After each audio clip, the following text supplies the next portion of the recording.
Welcome back to PS2 in Review. My name is Ethan, and this time we'll be taking a look at Sly 3: Honor Among Thieves.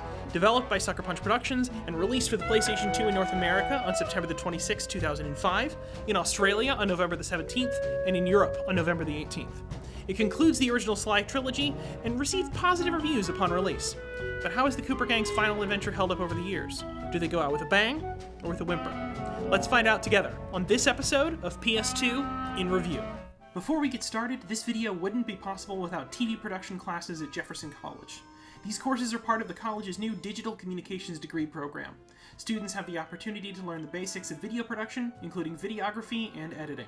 Students can also create content in the JCTV Media Studio on campus, where we are recording this video right now. You can learn more about all that by emailing us at jctv@jeffco.edu. Without further ado, let's get started. Alright, let's take a look at the box for Sly 3 here. So first off, you got this neat cover, which I think is probably the most dynamic of the three North American covers, just with all of them. You know, you've got these motion lines that look great. Yeah, altogether, just a great one. I mean, Sly 2 is great because it's kind of subtle, but I like this sort of energy you've got going on here. That's great. Take a look at the back. Got these screenshots here laid out. Not as impressive graphic design-wise as the box for the third one, but I think it's still really dynamic and cool. You got that great background that's going into the back, the city skyline with the sort of village house style looking thing. That made sense as a sentence, I'm sure. Take a look at the spine. Once again, if you saw the Sly 2 video, you've already seen this, but matches up quite nicely with the box from Sly 2. So, great continuity there. Let's take a look on the inside. Once again, its own unique, same city skyline art on the disc. Popping out this manual. Now, this manual does have some cool things in it, but before I get to the cool thing in the middle, which is rather noticeable, you can see that white thing popping out. This is not written in the voice of Bentley, and it's also not really in color, which I think is rather disappointing. It's got the brown, and the screenshots are in color and everything, but it just doesn't look that great, to tell you the truth. So, you know, I'll live with it, but it's not my favorite manual. It's the weakest of the three, I would say. Now, the big one, I don't really get into this in the main text of the video, but this does have a 3D option, and it came with these, like, Sly Cooper glasses. I don't have a TV that would work for this, and also I wouldn't really want to pop these out, but I just think it's kind of a neat quirk of history that this exists. You know, the 10 seconds when everybody thought 3D TVs were going to be A, a thing, and B, good. So, not so much. Not so much. But yeah, that is the box for Sly 3. Let's talk the game. Part 1. Refining an experimental design. One of my biggest complaints about Sly 2 Band of Thieves was the confused approach to linear versus exploratory design. My hope going into the sequel was for either a more open or a more linear approach to missions. Thankfully, the team at Sucker Punch must have felt this need for renewed focus, as they take the missions and the hubs and make them into two parts that work together as a refined whole. The hubs now function as both the method of traversal between levels and the set that most levels take place on. While this does mean that exploration has been de-emphasized, it also means that hubs feel a lot more like living spaces rather than a large corridor between missions. Do I miss the clue bottles? Yes. But what these hubs lack in activity, they make up for in personality. Don't get me wrong, they aren't as vibrant as, say, a Grand Theft Auto game, but it is a massive step up from previous entries. The missions themselves fix another one of my problems with Sly 2, the problem of naked structuralism in a game about creative thieves. In Sly 2, you go to 8 hubs and do functionally the same thing in roughly the same order almost every time. Sly 3 actually doesn't change the structure. Instead, it dresses up that structure with polished set pieces and several small touches that make the structure fade into the background and bring the narrative to the foreground. Missions now take place across 3 different in-game days. This makes the 3-act structure both more obvious and more logical. Well, we have to be done with the preparation missions. After all, it's getting late. Also benefiting from a fresh coat of paint is Bentley and Murray, who both now have unique methods of navigating these hub worlds. Bentley can now do a triple jump with his wheelchair rocket pack, and Murray has a kind of super cannonball bounce move. Giving the two of them unique movesets bypasses a problem that was so prevalent in Sly 2, namely that the world felt designed for Sly and not for Murray or Bentley. This time, however, I was positively reminded of a future game in Sucker Punch's catalog, infamous Second Son, and the variety of navigation methods provided by that game's 4 power sets. Sly himself hasn't changed much since the last game. His movement is still more robust than either Bentley or Murray, but that is to be expected since he is the star of the show. In addition to the core 3, there are 4 other playable characters only available within certain missions. None of these new characters has particularly novel movement mechanics, each relies on one weapon or ability and almost nothing else. Carmelita is playable for the first time in the series and has her stun gun. The Guru can possess enemies and make them run full tilt in any direction. The Panda King can shoot fireworks out of a special backpack, and Dimitri has 2 levels focused on scuba diving. These are all welcome additions to the gameplay, and aside from the jankiness of Dimitri's diving missions, I don't have any real complaints. The only major mechanical problem in Sly 3 is a problem present in the entire franchise. Melee combat has never felt all that fun. Sly and Bentley are both strong in stealth, but weak in hand-to-hand combat. This makes melee combat a chore that goes on for too long if you're forced to fight as either character. Murray, on the other hand, is physically powerful to the point that fighting with him is so easy it barely warrants thinking about. Combat has always been the redheaded stepchild of the series, and part of me hoped that this game would address that problem. Instead, newfound emphasis has been placed on creating novelty through fast-paced set-piece missions. If you've seen my previous videos about the Sly franchise, you'll remember that I haven't cared for what felt to me like tacked-on vehicle sections, turret battles, or other half-hearted attempts at mixing up the rhythms of gameplay. Sly 3, I am happy to report, has finally figured out how to make these levels fun and engaging. Sly 2 had the disadvantage of having to reinvent the structure of Sly Cooper from the ground up. Sly 3 can build off of that structure by focusing on making what would be gimmicky missions into polished, fresh expressions of the Cooper gang's various skills. The boat chase in the opening chapter, the fight with General Zhao in the treetops, and captaining a pirate ship are all well-balanced and fun. Don't get me wrong, there are still a few poorly executed missions. Driving with the RC car is just as bad as it was in Sly 1. On the whole, though, I was impressed with the quality across the board. Mechanically, these missions feel great. The whole game feels great. The story, on the other hand, has a very different arc and quality. Sly 3 follows Sly's attempt to break into the Cooper family vault. Since the death of Sly's parents, the vault, and the island it sits on, has fallen into the hands of the evil Mr. M, a villainous monkey who worked with Sly's father. However, Mr. M has no way in, as the vault can only be opened with the use of Sly's cane. Sly must assemble the biggest crew he's ever had to break into the heavily fortified vault and obtain the family treasure. The story itself is clear-cut, but this simplicity allows for some of the best characterization in the whole series, which might be damning with faint praise. Sly Cooper has never been a franchise that I have associated with grand statements in character development. In Sly 1, the characters are mostly static, with development coming in the form of mechanical advancement.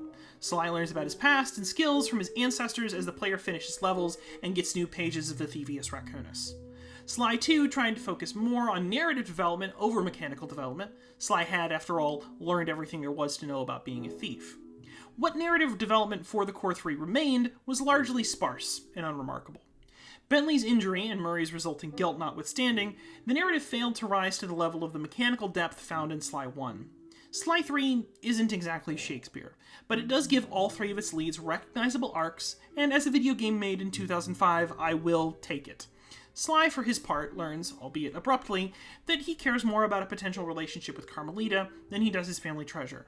Murray learns to move past the guilt he carries for not preventing Bentley from getting hurt at the end of the last game, and Bentley learns to be more confident, and as a result, starts a relationship with Penelope, a mouse tinkerer who joins the gang in episode 3. If I was feeling charitable, and for the moment I am, I would say there are similar arcs in the previous games, but the arcs in Sly 1 and 2 never meshed with the mechanics as well as they do here.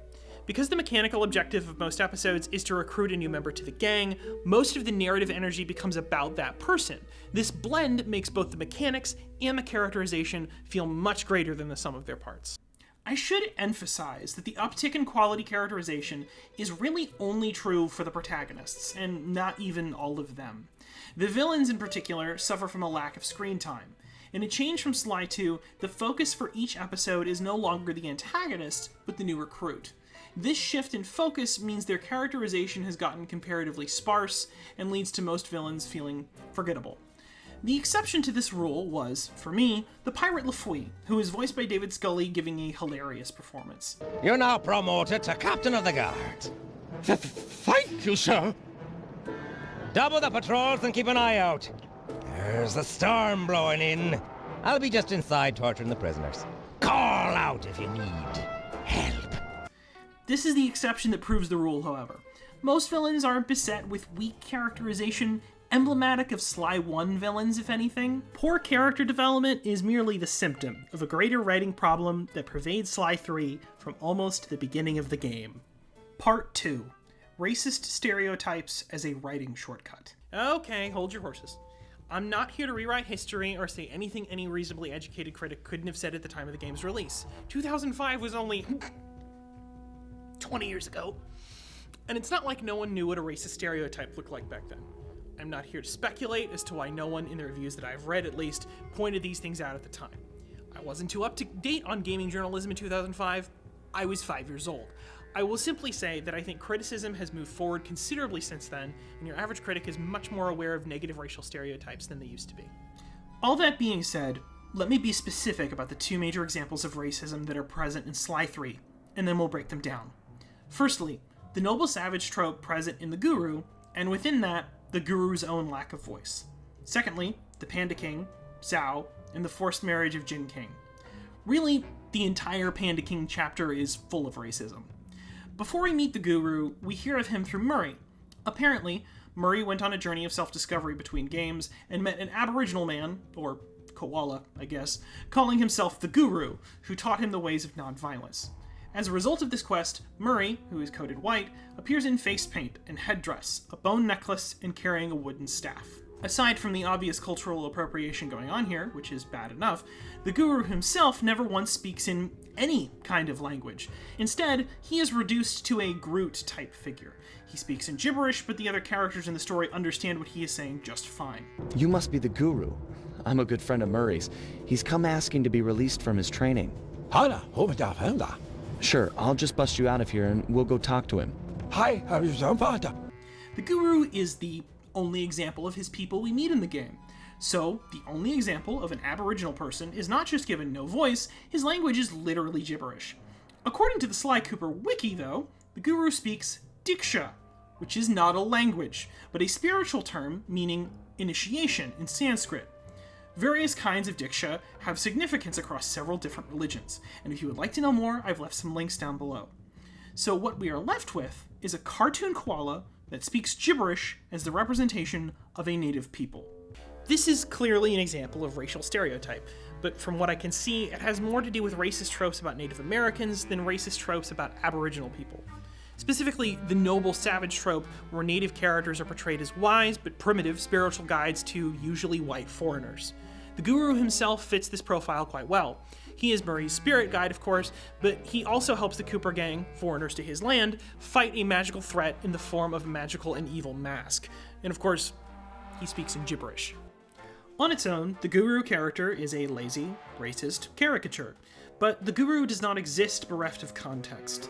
The level you meet him finds the Guru's native land taken over by opal miners. This is somewhat based on a real-world issue. 95% of the world's opal comes from Australia, and industrial mining has negatively impacted the Aboriginal people, to put it mildly.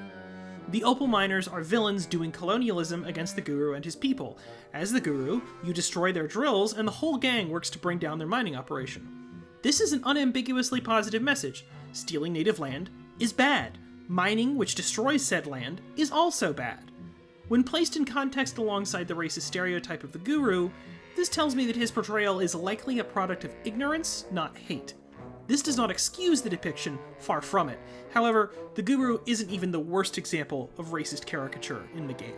Real quick, I'm going to be touching on the subject of forced marriage in the next section, so if you need to skip that, just go to this timecode. In Sly 3's 4th episode, we return to China to meet the Panda King, played once again by white voice actor Kevin Blackton, who has, in all fairness, toned down the accent considerably. He has been in meditation ever since we beat him in the first game, and after rousing him from his relaxed state, he asks us to help save his daughter. She's been kidnapped and will be forced to marry General Zhao. There is so much going on in this chapter. Right off the bat, the architecture being decidedly not modern, thus portraying China as a primitive or backwards culture.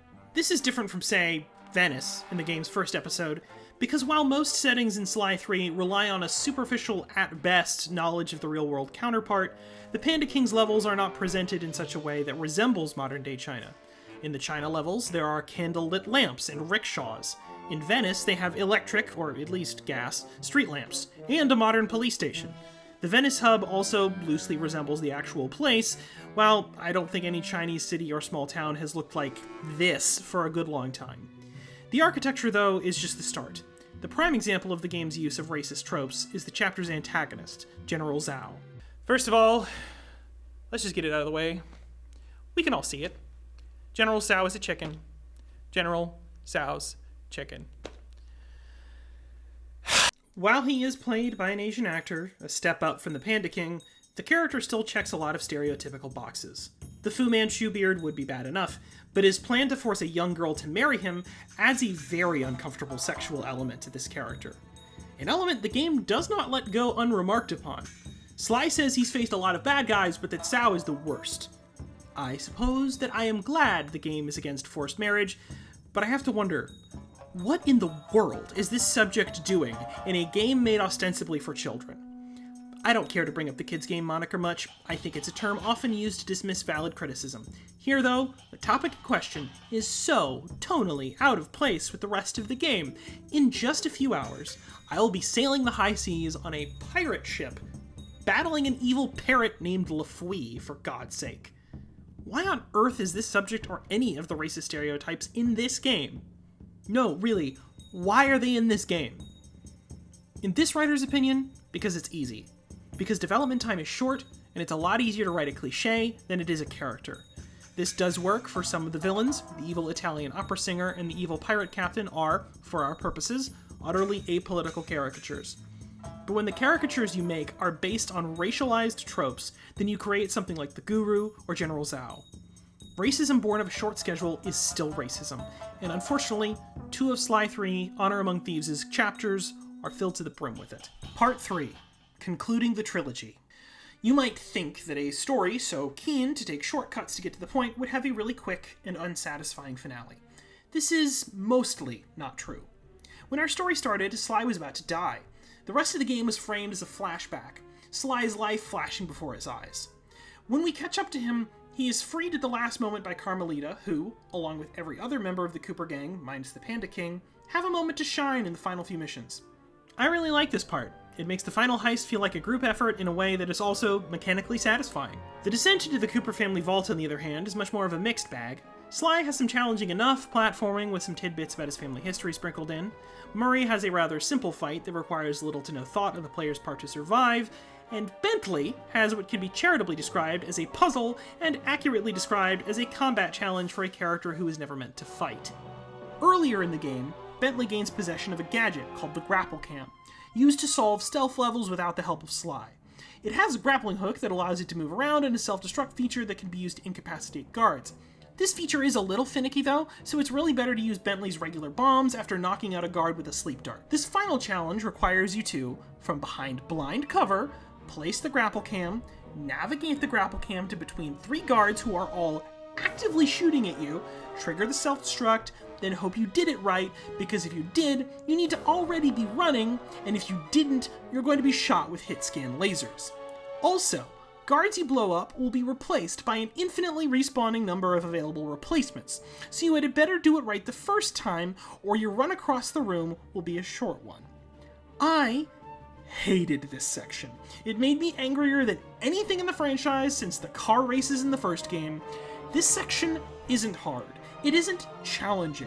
It's poorly balanced in a way that results in frustration. The difference between a Dark Souls boss and, say, this, is that Dark Souls bosses have, by and large, been meticulously tuned and tested so that if you lose, it is due to a lack of mechanical power or player reflexes, not a lack of attention on the developer's part. By and large. You're probably wondering why I'm going so hard on this particular section, and it's because mechanically speaking, the game has been stellar up to this point. I have very few complaints about the game from that perspective, but this part just drove me absolutely nuts. Eventually, I made it through, and, after a brief boss fight, I arrived at the final cutscene. Sly defeats Mr. M, but sustains a head injury in the process. Sly appears to have lost his memory, and when he asks her who he is, Carmelita tells him that he is her partner. The pair of them become a couple, and Sly stops being a thief. Good job, Carm! Even women can be creeps in this franchise. That's feminism! But Sly hasn't lost his creepy touch either. He hasn't really lost his memory, you see. and leaves a sign for his friends that leads them to a back door to the Cooper family vault. Everyone is rich now! Yay! Bentley and Penelope end up together, Murray becomes a racer, so I guess all of the racing missions are actually foreshadowing and therefore good now. The Guru becomes a Beatles joke. Google it. If you don't get it, I'm not explaining it. The script is already too long. For his part, the Panda King becomes a helicopter parent, Dimitri becomes a professional diver, everyone gets their own happy ending. Bentley tells us that he's now building a time machine, Sly winks at camera, cut to credits. Part 4. Conclusion. So, that's it. That's the end of the Sly trilogy. Sanzaru Games would make a fourth entry, Thieves in Time, for the PlayStation 3 and PlayStation Vita. That game had its own set of problems, and apart from an HD re-release of the trilogy on the PS3, no one else has returned to the franchise since. Or they hadn't until the original trilogy got re-released on the PlayStation Store in June of 2024. Does this signal a new entry? Sucker Punch is playing it coy, but it might be interesting to see them revisit the series with all the experience they've gained over the years. Personally, I just want to see them re-release Infamous 1 and 2, but I digress. The Sly Cooper trilogy is a fascinating experience. It is relentlessly experimental and iterates rapidly from title to title. Throughout that experimentation, it maintains solid mechanics, gorgeous visuals, and incredible music. My main problem has always been the narrative, which is often rather thin on the ground at best. Sly 3 is, mechanically speaking, a worthy conclusion to the franchise. It pushes the gameplay in all the right places and is the most fun in the series for me. Narratively, it has some strengths Sly 2 doesn't have, but its glaring flaws with regards to stereotype and racist writing keep it from rising to the level of its peers. But what did you think of Sly 3 Honor Among Thieves? Let me know in the comments, and stay tuned for more PS2 in review. Man, the comments are going to be fun on this one.